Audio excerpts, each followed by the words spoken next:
Hi കൂട്ടുകാരെ, അസ്സലാമു അലൈക്കും.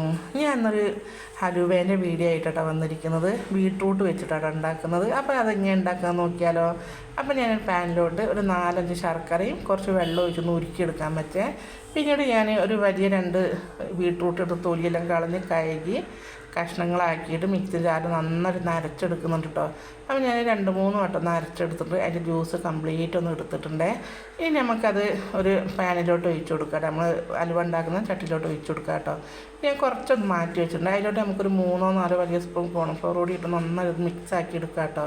എന്നിട്ട് നമ്മളിത് ചട്ടിയിലോട്ട് ഒഴിച്ച് നന്നായിട്ട് ഒന്നുകൂടി ഒന്ന് ഇളക്കിയതിന് ശേഷം നമുക്ക് അടുപ്പത്ത് വെച്ച് നന്നായിട്ടൊന്ന് കുറുക്കിയെടുക്കാം കേട്ടോ. പിന്നെ നമ്മൾ നേരത്തെ ഉരുക്കി വെച്ച നമ്മൾ ശർക്കര ഉണ്ടല്ലോ, അത് ഇതിലോട്ടൊന്ന് അരിച്ചൊഴിച്ച് കൊടുക്കുന്നുണ്ട്. അപ്പോൾ എനിക്ക് പഞ്ചസാരേനെക്കാട്ടും ഇഷ്ടപ്പെട്ട ശർക്കരയിൽ ഉണ്ടാക്കിയതാണ് കേട്ടോ. പഞ്ചസാര ഞാൻ പഞ്ചസാര ഇട്ടിട്ട് ഉണ്ടാക്കി നോക്കിയിട്ടുണ്ട്, പക്ഷെ ടേസ്റ്റ് ശർക്കര ഒഴിച്ചുണ്ടാക്കുന്നതാണ്. പിന്നെ നമുക്ക് നന്നായിട്ട് ഇതൊന്ന് കൈയെടുക്കാണ്ട് ഒന്ന് കുറുക്കിയെടുക്കണം കേട്ടോ. അപ്പോൾ ഞാൻ ചട്ടി വെച്ചപ്പോൾ നല്ല തീരാട്ടോ വെച്ചത്. പിന്നെ ഞാൻ ഒന്ന് ചെറുതായിട്ട് കുറുകി വന്നതിന് ശേഷം ഞാൻ തീ നല്ല ഫ്ലെയിം കുറച്ചിട്ടു. പിന്നീട് ഞാനൊരു 3-4 ഏലക്കായ, അതേപോലെ ഒരു സ്പൂണോ 2 സ്പൂണോ പഞ്ചസാര നന്നായിട്ട് പൊടിച്ചെടുക്കുന്നുണ്ട്. ഇനി നമുക്ക് കൈയെടുക്കാണ്ട് ഇളക്കി കൊടുക്കുക. തീ നല്ല പറ്റ കുറച്ച് വെച്ചിട്ടാട്ടോ തീയുള്ളത്. പിന്നീട് നമുക്ക് ഇതിലോട്ട് കുറച്ച് അണ്ടിപ്പരിപ്പ് മുന്തിരി ഒന്ന് വറുത്തെടുക്കുക കേട്ടോ. അപ്പോൾ ഞാൻ കുറച്ച് വെളിച്ചെണ്ണയിലാട്ടോ വറുത്തെടുക്കുന്നത്. നിങ്ങളുടെ കയ്യിൽ നെയ്യ് ഉണ്ടെങ്കിൽ നെയ്യ് ഒഴിച്ച് വറുത്തോളി. എൻ്റെ കയ്യിൽ നെയ്യില്ലാത്തതുകൊണ്ട് ഞാൻ വെളിച്ചെണ്ണയിലാട്ടോ വറുത്തത്. അതും കൂടി നമുക്ക് ഇതിലോട്ട് നിന്നിട്ട് കൊടുത്ത് നന്നായിട്ട് മിക്സാക്കി എടുക്കുക കേട്ടോ.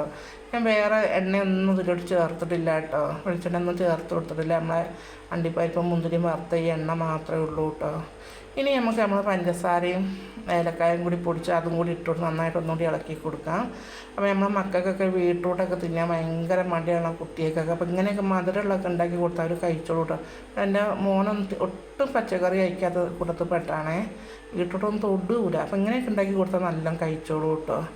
ഇനി നമുക്ക് നമ്മളെ ഹൽവയൊക്കെ റെഡി ആയിരുന്നു. ഇനി നമുക്ക് അത് ഒരു പാത്രത്തിലോട്ട് ഒഴിച്ചു കൊടുക്കുക കേട്ടോ. ഞാൻ ഒഴിച്ചു കൊടുത്ത പാത്രത്തിൽ ലേശം വെളിച്ചെണ്ണ തടവി കൊടുത്തിട്ടുണ്ടേ.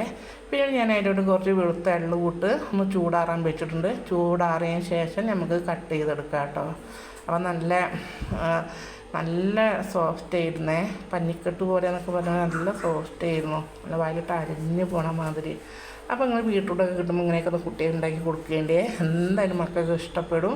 അപ്പോൾ ഇന്നത്തെ എൻ്റെ വീഡിയോ ഇത്രയ്ക്കുള്ള വീഡിയോ നിങ്ങൾക്ക് ഇഷ്ടപ്പെടുകയാണെങ്കിൽ ഒന്ന് സബ്സ്ക്രൈബും ലൈക്കും അതേപോലെ കമൻറ്റ് നിങ്ങൾക്ക് എന്താണെന്ന് വെച്ചാൽ കമൻറ്റും ഒന്ന് എഴുതി വീഡിയോ കണ്ടിട്ട് നിങ്ങൾക്ക് ഇഷ്ടപ്പെട്ടാലില്ലെങ്കിലൊക്കെ ഒന്ന് കമൻറ്റ് ചെയ്ത് വീഡിയോൻ്റെ.